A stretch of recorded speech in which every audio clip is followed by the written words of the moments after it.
Hey friend, welcome back for more Jenn Juice. I'm Jenn Zingmark, your LDS life and divorce coach, here to help you navigate the challenges of divorce with faith, grace, and resilience. Thanks so much for joining me today. I am diving into a topic that many of you have asked about. What are the myths surrounding marriage and divorce? And how can we find clarity and guidance through our faith in God? So, whether you're navigating a difficult marriage or wrestling with the decision to stay or leave your marriage, this episode will help shed some light on some misconceptions and provide hope and direction. Did you know that my subscribers always get the best parking spots at Costco? Make sure you subscribe to my channel so you can get the best parking spot at Costco next time. Today, I will explore 4 common myths about marriage, and I will tell you the truth about these myths. Most importantly, I will share how God's guidance can help you navigate these challenges. The first myth is you should sacrifice your happiness for the sake of your kids or your family. There are so many people that stay in an unhappy or difficult marriage because they feel that they have to sacrifice their happiness for the sake of the family. They believe that putting their own needs aside will keep things together, and that is the greatest good. But here is the truth, and I really want you to hear this. God wants you to experience joy through seeking and doing His will. And for some people, that means staying in the marriage. And for other people, that means leaving the marriage. If you're in a marriage where you have grown in faith and purpose, but your partner is not growing with you, or resisting your growth, or even making different faith choices in their lives, it can be really challenging. However, prioritizing your relationship with God and your personal well being doesn't mean you are neglecting others. It means you are setting the foundation to serve others better, including yourself and your children. Think about the airplane analogy for a second. What do they tell you every time you fly? Put your own oxygen mask on first, then help your children, right? Because if you pass out trying to help them, you're no good to anyone. The same applies here. You have to take care of yourself spiritually, emotionally, and physically to be the best version of yourself for your children.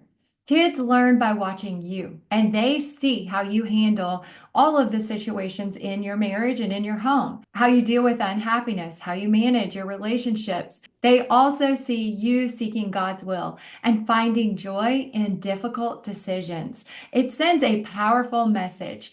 We want to raise faithful, resilient kids, right? And to do that, we have to model that for them. So let's talk about myth number 2. Divorce will inevitably ruin your kids. This is a big one. I hear it all the time, and I totally understand where this fear comes from. No one wants to hurt their children or put them through something as difficult as divorce. So let's unpack this a little bit.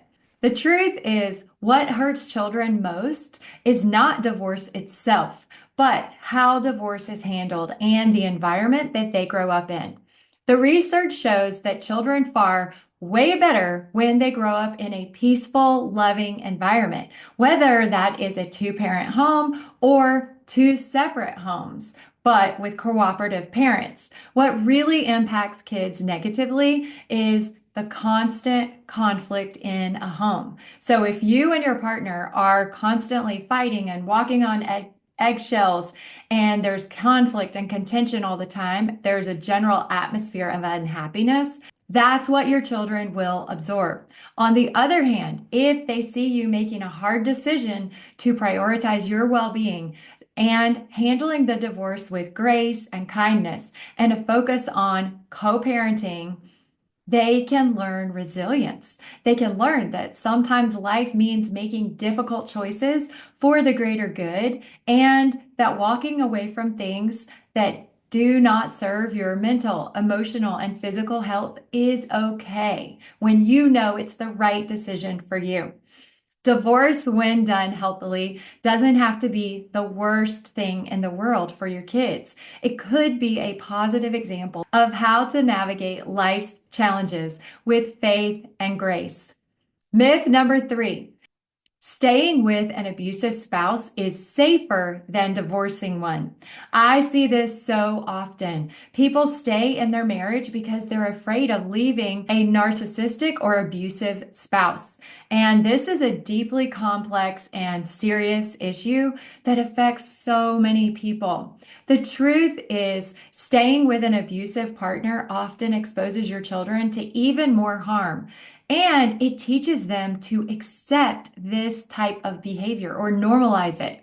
I understand this fear. If you leave, you may fear that your children will be left in your spouse's care unsupervised. And that thought can be terrifying. But you may stay in the marriage thinking you can control the situation better from within, but staying in an abusive environment doesn't shield your children from it. It just perpetuates it. Children who grow up in homes with abuse, whether it's physical or emotional, carry those scars with them. While leaving may seem risky, there are legal steps that you can take to protect yourself and your children through custody arrangements, protective orders, and ensuring your spouse's behavior is closely monitored. Okay, let's talk about myth number 4. You have to make this decision all on your own. The truth is, you are never alone. God is with you every step of the way, friend. Deciding whether to stay or leave a marriage is a deeply personal decision, but it is not a decision that you have to make by yourself.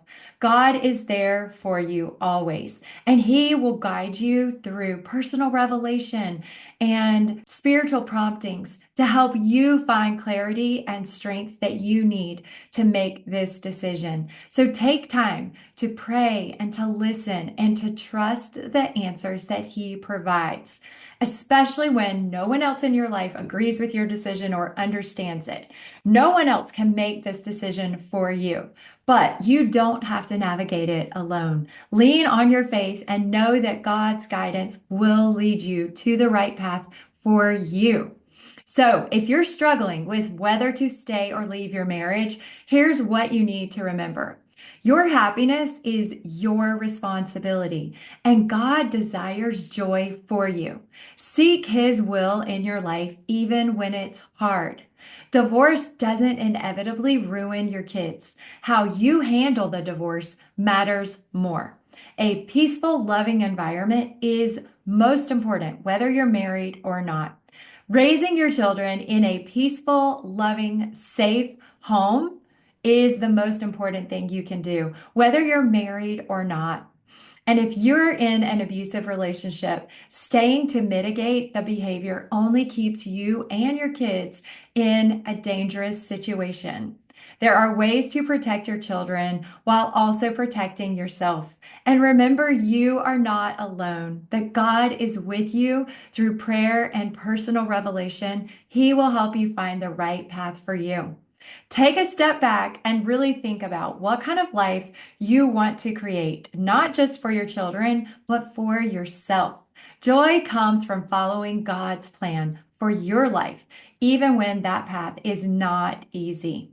Thank you so much for being here today, Joy Seekers. This is a really tough topic, but it is so important to discuss. So if you have questions or you want more support if you're navigating these decisions, please reach out to me. I am here to help you.